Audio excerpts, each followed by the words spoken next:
Hi buddies, this is Jonathan Max Ready Minham. I'm here today doing a deck profile for the second place finalist from the Chicagoland Rosemont, Illinois Buddy Fight Tournament regional that took place this past Sunday.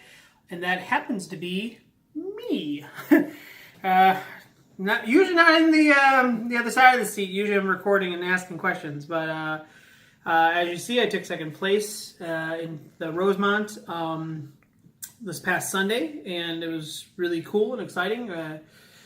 Best tournament I ever did well at, and it was a really exciting day. We did 6 rounds of Swiss, got the top 8, about 58 people at the event. It was really cool. Great judges. What I would love to do, I'm just going to go over the deck, and then we'll actually go into just kind of like the match recaps, if that's good for you. So over here, of course, the flag is the Chaos with the Infinity. And my buddy was Pentar because he is a penguin and one of my avatars is a penguin. So it was pretty simple there. The flag, of course, the Infinity. There's a card that allows you to get that. It becomes additional attacker for the Chaos. But I'm going to go right into the monsters. And we're going to start with Ultimate Chaos Gear God Complete. I run one of him. In the deck, when you go, basically has and it's like overkill twice. Again, the effect's pretty common. I only run one because the deck, I try to focus on the auto deity aspect of the deck, which we'll go into a little bit more. But I still saw him plenty of times and went into him plenty of times. So one of was just perfectly. I didn't want him to clog my hand, and I didn't want him to take up too much space in the deck. And you have ways of getting him back if he's gauged and things like that. So there are plenty of ways to kind of ditch him. One Genome. Sadly, this card was hit on the regular list. I only used him once the entire tournament. I actually, in the end, was like, man, maybe I shouldn't use him anymore. But it's nice just to have his overkill. It does set up and allow you for drawing and plays. And it was pretty decent. But like I said, I actually only ever went into it once. There were times I felt like I could ride into him and just use his ability to call a card from the drop zone by paying its call cost, but seldomly did I really need that. Overall, just a decent staple as a one-of, because the deck now kind of functions with that. 2, Gear God 99. Honestly, if I were to get rid of Genome, I'd go into a third 99, just because this card is actually what saves you a lot.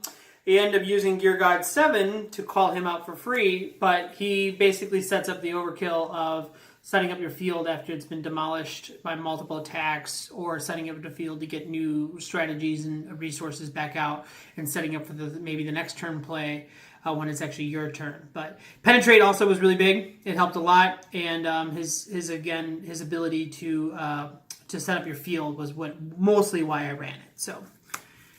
And it's really funny because about these cards, the Gear Gods, because their SP, people didn't know what they were, and I had to kept explaining to what they were. They're like, oh, we didn't know what that was, and I'm like, yeah, that's the other art for them, but it's really cool because the cards kind of confused my opponent. 3 Gear God 7s, the originals. These are kind of the messed up ones. But this card was actually kind of really good MVP. It's 2 gauge. It allows you to summon a card from your hand during either phase. So a lot of times I would go into attack phase and summon like a Gear God Bats, or do some of the higher cost things for free, or I would actually go into 99 a lot. Get him, then call him over it, and get him for free. So it was really good combos and plays. But he ended up being really good in the long game, because once you're done with the overkill, you could go into him and constantly get a free card for summon per turn. And there was 3 of those. 1 Gear God Rainbow. And Rainbow is pretty simple. It's just fun because it also gives you Chaos territory once you remove him from the field. So if you were to ever pay the cost with Complete, you get a gauge and a draw, and it really helps with just general deck thinning. We end up going into 4 Chaos Durbarks. Honestly, MVP, I know a lot of people buddy him, and there's a really good reason why. He just kind of just lets you do things. Many times I started with a really shit hand and Daryl Burke into some great plays. So, I mean, like, Daryl Burke is, I mean, his price is like a $20 card and things like that. It's well worth it. Plus, he hits 7. Like, this is what I love. Like, a lot of people ask me why I didn't run Unfreezing. He's a monster, so he fuels the Infinity.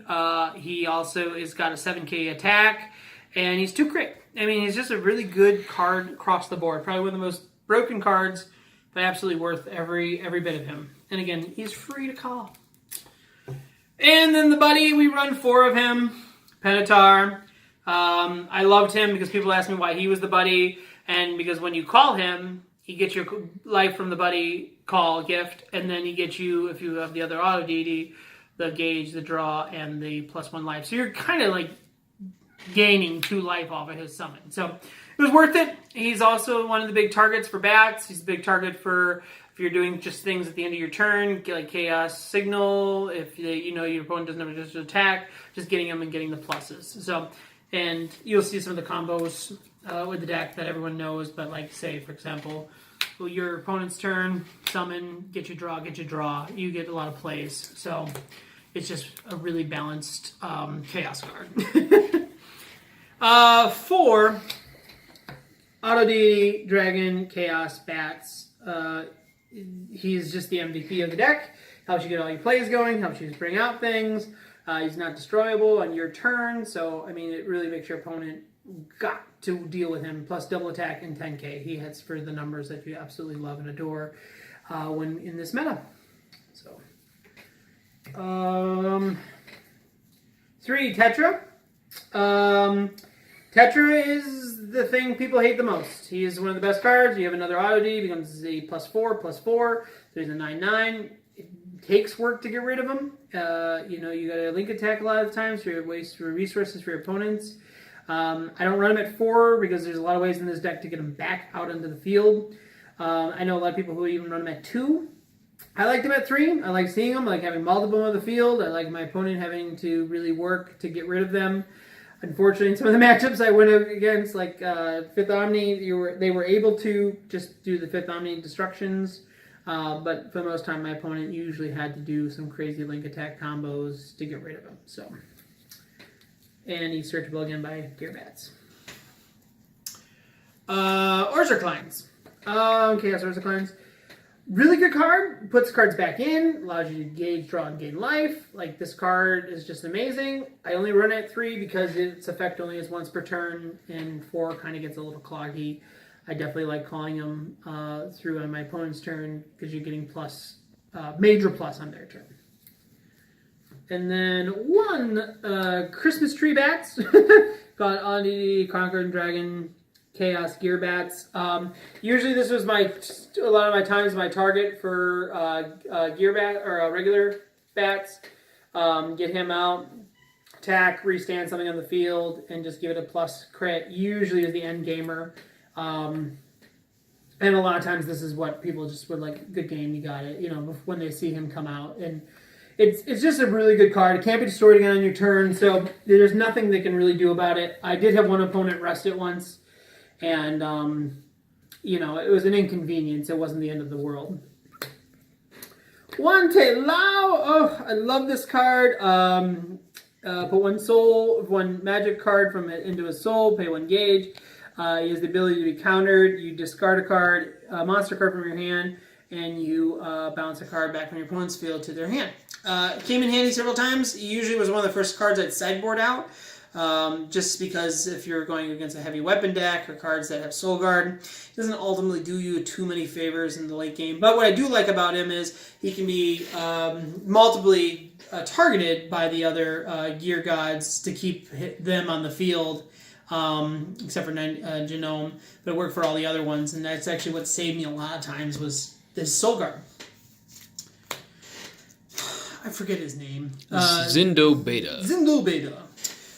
Comes into play, discard a card, summon or search your deck for a Chaos spell card. And what's really funny, I would use him multiple times with 99. I'm going to go into my spells real quick, but one of my favorite combos was, my opponent attacked something, I would go into Machining Sacrifice, get him back, call and get me another card that would either be defensive or offensive, depending where I was at in the battle. So There's a lot of ways to kind of like not loop it per se, but definitely just get major advantage off of that. And again, if you have a lot of cards in your hand, which Chaos should, you're going to not worry about the discard. And that discard only helps fuel the Infinity and give you some other bonuses. But John, why do you run 1? Because the irregular list kind of screwed us over. Then, this is Delta. Delta at a 1, you can be searched through Chaos Bats. I think everyone kind of runs him as a 1. When he attacks, as long as you have another auto D in the field, you can gauge 2. And this card is not as relevant right now as it was when like Lattice was out and when other cards made it combo. It's just nice because sometimes it would set up plays for the next plays, like say with Gear God Chaos Bats. So if you needed the 2 gauge for something, which later in the deck, which I'll show you, attack with this.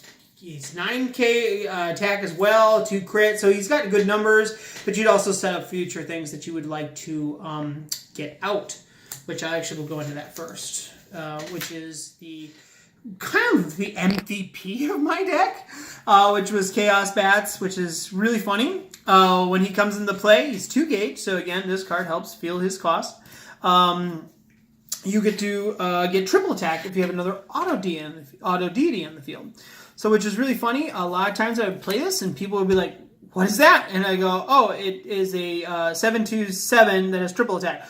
They were like, what? It's a promo, so a lot of people don't realize that, but it actually is really good. The only downfall to it is it can be destroyed, but by the time you're summoning this, your opponent is either gone through so many resources and they just can't deal with it. And I remember this cheesed me, somebody wins, because at the time I'm like, oh, I gotta do 4 damage. Well, I got things that possibly could do it, but just in case, I would get out this guy and he hits for triple attack, and it's usually, again, GG at that point. Last but not least, Evil, oh god, he's got a long name. Evil Sword Dragon, Demons, Chaos Sword Dragon. This is a one of, I'd never feel like I needed 2. The only reason I actually like it is because when it's summoned through a card effect, it gains Penetrate and Double Attack, and when it attacks naturally, it gains a life. The Penetrate is really what you summon it for. That's really what you want it for, is just to gain the pen if you go up against a heavy pen or a center heavy deck. And even just because he's an 8/2/5, it makes it very easy. But gaining 2 life is nice as well. So it was just an interesting card to have teched in. And I never really went into him because I more so went into him and him. But he was just there in case it was a pen central deck that I could get around. So comes in handy in the mirror match. Yeah, and I was going to say, it comes in handy in the mirror match. Definitely against Gear God 99. Because once your opponent summons his field, you got to do things that make it harder for your opponent to actually plus off of the Gear God. And even against Genome it works. So where did he go? Where's the 99? So yeah, he's 7k, so he's hitting 8 and you're just doing the extra damage. So it's not a bad card to have around. So that was the monsters. I'm going to go into real quick. I do run 3 of the item. This is pay 1 life. You get to equipped, and then when an auto deity comes in on the field, you get to summon a monster. Now, what I mostly like this about, it fuels the other auto deity effects. It was kind of like one of those cards that your opponent either didn't really care about because it's only got 3 power and 1 crit, and then you would just constantly plus every turn. The one thing I did go against the Star Dragon World player, and I played this and he nullified it with Jackknife Overturn, and then I ended up kind of baited him with it because I ended up playing Chaos Millennium next and got back a Gear God and set up my plays, and he was like, oh my god, you baited me. So you can run this, and personally I ran it at 3, but I felt during the day like 2 was fine. Like if I didn't see it, it wasn't the end of the world, but definitely was a great card to run into when you had your auto deity set up. And it's once per turn. It is once per turn, but it's nice to have the additional attacker. It can poke off the little things so your big guys didn't have to deal with it. So it was one of those things where I enjoyed having it around just to kind of get rid of the pesky things. We're doing the spells. We played 3 Chaos Gears. The most broken card in the entire game. I don't care what it says. You get to draw a card based on how many monsters are in your field. Most of the time you had 3 to 4. And you're just plussing 3 cards, 4 cards, and you just discard a card from your hand. So it didn't matter what you drew, what you had in your hand, you could just get rid of one card. And even drawing for one sometimes saved me because like I was just getting additional draw, and it was worth every bit of it. So it was a great card to have in hand. So I then put in 3 Raised Castle Towns. This card is when you have 2 or more monsters in the field, you choose a monster in your opponent's field and rest it. Some people question why I had this. It came in super handy. A lot of the time, only time is when my opponent saw it, they would change out or they would find cards that couldn't be rested, and then I would just do the better play and just get rid of it. Because if I knew my opponent was going to sideboard something that couldn't be rested, or at least have a card they would focus on that couldn't be rested, it was easier just to side him out and put in things that were easier. And I'll show you what I did in my sideboard, because great card. It was really good. It's free. It's easy. It just makes things a lot easier. Especially in the mirror match, you get rid of bats, rest them, and so they have to either call a new card, and it's much easier. 3 Chaos Signals.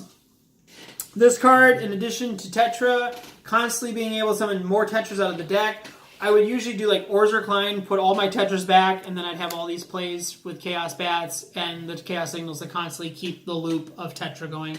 So I remember one day my opponent was just getting so frustrated because he's like, I've gotten rid of 6 Tetras, but I constantly kept bringing them out. So the best defense is a Tetra defense. So those guys. 3 population reductions. This kind of actually acts as a shield. Your opponent attacks the Tetra, and you know they're going to hit it. You play this in response, sack it, pay 1 life, draw 2 cards off of it. So you're really plussing off of the destruction of a card that they already wasted a double attack or a link attack on or something on those lines. So, and it's just good too if you had a hard time doing your setups on your fields. Like you could play a Daryl Burke, sack it off, play population reduction. So not only are you getting 1 from him, you're now drawing 2 off of his destruction. So it was a really nice card just to have in general. And again, I treated it like a shield in a lot of the matches. So 2 black Auto Deities Awakening. Pay 1 gauge. You nullify an attack. If you have 3, I think it's... No, they realize it. No one ever nullified 2 or more. You nullify the attack, but you can also add a grade 3 chaos... Or, sorry, what does it say here? A 3 or less chaos monster from your drop zone to your hand. So, can't grab a gear guy, which is fine. Never really did. You were grabbing, like, Orzer Kleins or Tetras and things like that. Or whatever you wanted to play for the next turn. Honestly, I felt like I could get 1 Castle Town and then add another one of these, just because, again, the ability was like if my opponent played cards that couldn't be rested, this card was better in the long run, so you could at least nullify the attack. And against like swords, Raised Castle Town is useless. This is a little bit better when you can nullify their abilities. And if you go turn 1, you still can play it. Kind of the MVP, Chaos Millennium. Great card. It's got multiple abilities. You can get a Chaos monster from the drop. You have 2 or more, you gain 2 gauge. You have 3 or more, you gain 2 life. Like, it just was really good. Top 8. I played against another Chaos player, and we went to the sudden death where the moment life changed to the positive, that person won, and the negative, and I just had to play this card because I had a field, and it gave me 2 life. So I ended up winning. 2, the upgrade, Chaos Day upgrade. Didn't really feel like I need more. You draw so much in the deck and you do so much, and I had him. And it just, again, the classic play it when you have 10 or more in the drop, upgrade your flag, and then you add a Chaos from your drop, or from your deck to your hand, and usually you either grab Rainbow or Complete, or you're going to grab any of them. Really, you could do whatever you want. If you have Complete in your hand, you just grab another one that you can play and just allow you to then go off and do the combos. So, again, you can run 3, but in the Auto Deity, you're just doing so much. 2 felt fine. If I would have had 3, I felt it would have been cloggy. Machining Sacrifice, as I showed you earlier, they limited this because of the regular list, but it's just, your opponent goes, oh, I'm attacking your Tetra. Oh, let me play Chaos or Machining Sacrifice, drop it in the field, whiff the attack, grab a new card. You could do anything that would plus you. You could do another Tetra. Like, I ended up seeing this quite a bit, actually, as a one-of, or it was searched out through beta. It was just a good card. Launch the Auto Deity, again, another limited card to 1. didn't really ever use this too much. It was just nice to have in case I had to do like Chaos Reboot and things like that. Not Reboot, to get the complete or to get a Gear God. It was just another way to kind of set up the plays. And eventually late game it just became a gauge fodder. That was the main decks. It's a 55 card deck if you're not including the flag. If you're not including the Infinity, but 55 cards. So in the sideboard, people are going to freak out, especially when they see this online. I only ran 9 cards.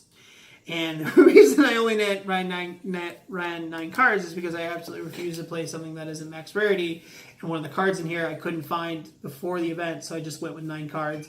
Evidently, didn't matter. I did do well without it, but played 2 Parasite Yggdrasils. This card I really wish I saw in the final match because I played against 5th Omni and I couldn't get to it. It did come in handy against the mirror match. It came in handy against I did play another 5th Omni during the day. It just was a great card. I never main decked it because I just felt like it was one of those cards that when you play against something auto destruction so badly, even against like Sun Dragons, they know they can't destroy your Gear God anyway. They're just going to bounce everything back to your hand. 3 Vapor Crow. This was good against the mirror match. This is good for damage reduction. This was a really good card. Just in general, you can use it for so many reasons. If you want to save one of your cards, if you want to save the damage reduction was nice, but I really didn't use it for that. I was bouncing something back to the hand. So I went against the Zawai player in round 6 of the tournament, and I bounced multiple times back some of the Zawais. So it was really funny because this was what ultimately got me some of the matchups. One, to tell you that on the sideboard, honestly, I went into it a few times against the Chaos matchup. I'm trying to think of any other matchups that really mattered. It wasn't huge, but it definitely was helpful. At one time, I milled one. I was like, oh, shoot, now we're going to get him back. And then I drew into another one. So it was just nice to see it again. So I probably in the long run, this will come out at some point, but it was nice to have. 3, White Mask Tyrant Kid Ibuki.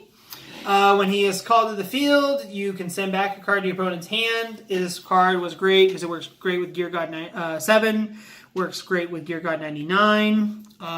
If you want to do Genome, you can do that. Since it's at Soul Guard as well, you can put it in there. Anything with Soul Guard, you could just reveal it, put it into the Soul. So it was nice to have. Ultimately, didn't use it too much. I did do it a few times with Gear God 99, where when it was summoned, it just sent things back. But it was one of those cards where it was fun to see, but I never paid the call cost to summon it. Tried not to. It's 2 gauge is a lot. And last but not least, this is the card that if I would have 10 card sideboard, I would have 2 of these. This is the Witching Hour Oni Kitabuki. Genmaru. Yeah, and this was pay 1 gauge, give a card on your opponent's field, -6, -6, -3. It also has double attack and ambush. It does have an overkill, but you never want to use it for that. It was just a great card. Like, my fear was always, oh god, I can't think, Sun Dragon. Granthes and Dios, yeah. So, like you want to get rid of that so you can start doing damage. So once you use it, you can actually hit him with this itself. And I did do that several times. Even as a 1-up, I saw him plenty of times. I am going to add another one to the deck. This is a interesting card to have. So I don't main board it, but there are obviously options to allow this card to come in and be utilized. So it was great. Overall, the tournament... recap, first round was a bye. Oh my god. I did earn it. Oh yeah, you did. I got my bye. It was round 1. Went into round 2. I played against Thunder Empire. It was I won 2-1. It was crazy. Game 1 I got it. Game 2 he got it. Game 3 it was kind of back and forth, but I ended up beating him because he played Sasuke. And didn't get like any of the crazy bats out there. The game he beat me, he attacked 12 times before he actually killed me. So Like, it was one of those things where it was really crazy, but I couldn't end the turn because when I had to overkill, it wasn't far enough in. And then, like I said, I lasted 12 attacks till he got down to kill me. So, and then round 3 was Sun Dragons against Corey Turner. That was pretty crazy. I was so nervous against him. It was kind of funny. I made a misplay with my Orzer Kleins. I shuffled the deck. But we went 3 rounds again and got a 2-1, and that was just one of those crazy things where, again, going after playing Witching Hour was really good because I lowered the attack and defense on that card. So round 4 was Star Dragon World. I believe his name was Austin, and that was 2-0. It was pretty crazy. I baited him with my weapon in order to play Millennium eventually, and he would move and didn't have any way to protect himself, so Penetrate was the way to go. Round 5 was against Dirk from Underground. He played Thunder Empire, or no, not Thunder Empire, Fifth Omni. 2-0'd him. He just kept blowing my stuff up, but I kind of was outpacing him so fast he couldn't keep up. And that's the only way I really beat him, was just outpacing him. He did play a card that blew up all my field and drew cards based on the card's destruction, but didn't ultimately save him in the long run. It just was really hard to keep up with the momentum from Chaos. And Fifth Omni will come back. But then round 6, played against Y. It was against Bryce. He was his first tournament. It's kind of funny. Game 1, he kind of bricked. He just had little guys. He didn't have any of the big guys, his momentum. So I just ended up mowing him down. And then game 2, he did the stupid combo where I couldn't draw. Black guy. Black guy. And I'm like, and I'm like trying to figure out what to do. I did have a auto DD bats in my hand, so I was able to kind of set up field, but he did it again. So he did it twice. I couldn't draw. And then I just scooped. And then game 3 was a little bit different. We kind of both had a hard time. We couldn't get out of our kind of shitty predicaments. I called 2 Pentars, 3 Pentars, kept going and attacking, and eventually I got a Gear God and I won. It didn't matter by that point. I was undefeated and he was undefeated. We were both making top. Then we get to top 8. And I played a Chaos matchup. There's 4 Chaos in top, and the 4 Chaos all played each other. I think it was rigged Bushi. But ended up being really cool because it was my friend. We came down to like sudden death and time, and again playing Chaos Millennium ended up winning me it because I didn't have to attack or anything. I just went up in life and I got it. But I had won game 1 and that was game 2, so it was a very close game. It was the only time I was actually really sweating throughout the day. Well, you couldn't use your bats at all. Yeah, and because we were in time, the moment life points changed, it didn't matter. Even if you called a card that gained you life, it was over. So we couldn't call like Pentar. We couldn't call anything to do anything because bats pays life. And then that was round technically top 4, and we went into the top 2, and that was against Michael Hoffman. And that was crazy. He was another Fifth Omni player, and he went against my friend Khalil. He whooped him, or not whooped him. Khalil's gonna be mad now. He got him through, and I was really shocked because I'm like, Khalil's a great player, and but he had the same thing I did, where he just kept popping our stuff. Michael and I played 3 rounds. Game 1, I got it. In game 2, he started really well. He ended up getting me with.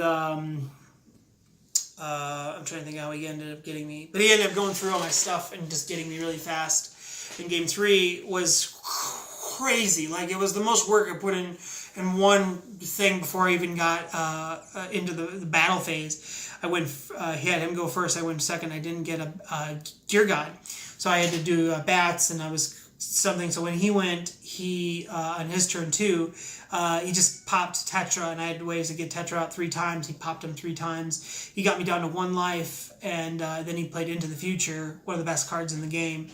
And I said to him, "You're going to Japan," and he got first. I got second. It was really cool, and I don't see it over here, but I ended up getting the promo off of him of the Brawl Zeus. Got the medal, got the certificate, and I will be going to Japan, which is really exciting. So. Oh wait, you forgot someone. Charles. Oh yeah. Oh no, you're right. Oh, what did I make up somebody? Oh yeah. So it was Josh, Charles, Matthew. Oh yeah, so Charles. Charles was technically top 4. Forgot about that. I was talking too much about Khalil. Charles was playing dual golems. I was really happy to see dual golem in top 4, 1, and 2 to being Charles. Charles was an amazing player.